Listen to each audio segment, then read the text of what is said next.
Hombre, tal. Vamos a pasar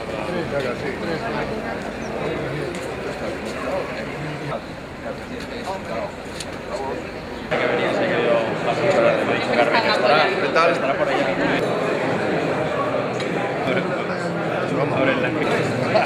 Yo tengo el mismo problema que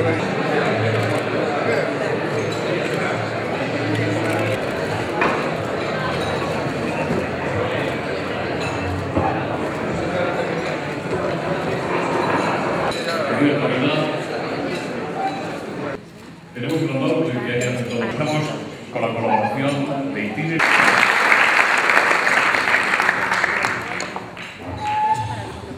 Por conseguir o que se propón. O Vigo máis fermoso xa leva a súa fin. E a voce que era tamén...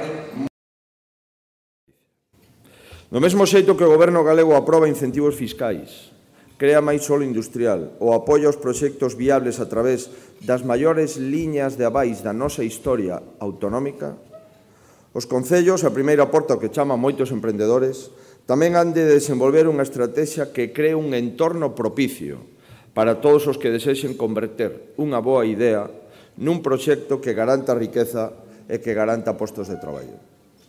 Un entorno propicio en todas as fases que ten que afrontar un emprendedor. Máis facilidades para solicitar unha licencia, sobre todo botando man das novas tecnoloxías en lugar de poñer trabas burocráticas. Máis rapidez á hora de concedela, agilizando o máximo posible o proceso de tramitación. E máis apoio para poñer en marcha ese negocio. Ese negocio mesmo facilitando, cando sexa posible, locais e espacios axeitados que poidan valer para comenzar unha actividade de forma temporal. E iso é o que propoñemos facer. O crecemento do Porto é mérito de todos os traballadores e todos os emprendedores que lograron crecer e mesmo bater marcas históricas nun momento en que a práctica totalidade dos indicadores económicos están abaixo.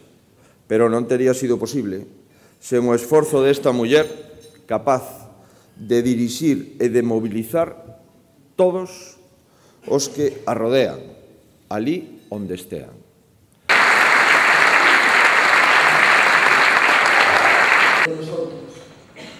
¿En qué consiste, pues, el proceso de innovación? Gracias, presidente de la Xunta, por su presentación, pero sobre todo gracias